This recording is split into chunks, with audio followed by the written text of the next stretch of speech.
Hello guys! Welcome back to my channel! Samahan niyo ako ngayon guys. Magluluto tayo ng turkey.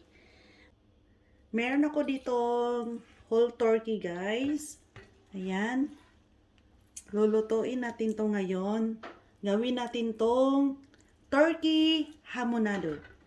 Ayan. Prepare ko na yung malaking kawali ko. Saka ilagay na natin tong ating malaking turkey. Ayan. At saka, lagayan na natin ng pineapple juice. Ubos tong 1 liter na pineapple juice. Ayan, lagyan ko siya dito sa tiyan.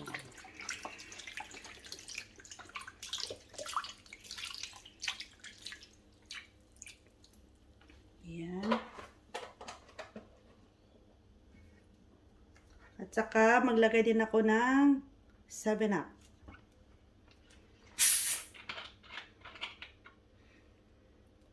Ano lang to guys, half liter lang ng 7-Up to na kasi 1.25 liters at saka kalahati na to siya ng 1.25 liters. So, iubos ko lang to siya guys.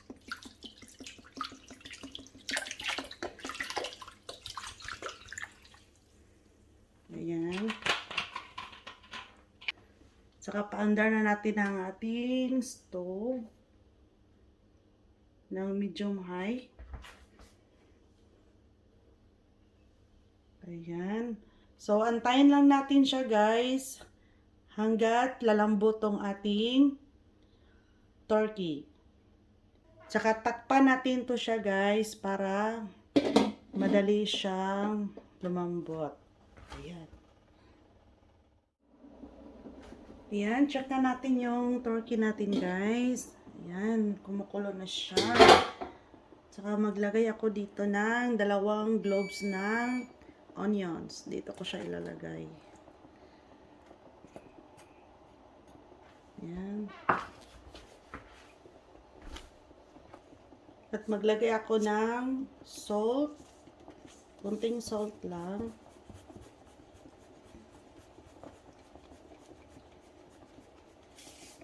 At black pepper.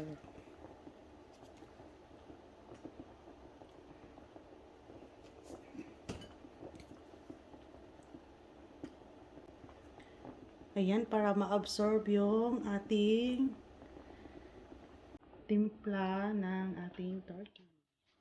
Ayan, daming black pepper. Takpan natin ulit guys. Tsaka check lang natin yung ating turkey guys para hindi siya didikit sa ating kawali. Ayan, update ko later guys.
Hindi ko na siya takpan, guys.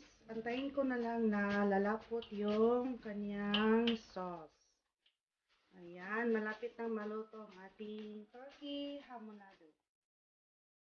Ayan, malambot na siya, guys. Kunting-kunti na lang. Kunting pasensya na lang, guys, na yung sauce niya, tama na yung consistency ng sauce niya, guys.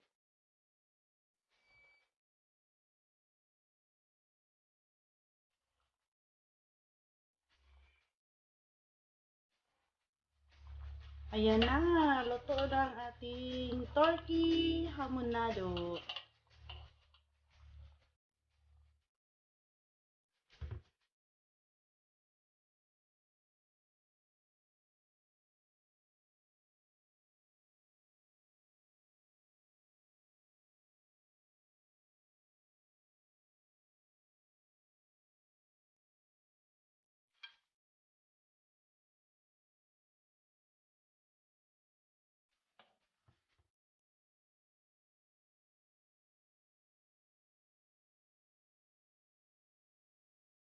Ready to serve na yung ating turkey hamonado. Ayan, luto na, guys. Sarap-sarap na, so yummy. Thanks for watching, guys. I hope you enjoy and like my video. Don't forget to like, subscribe my channel. Bye!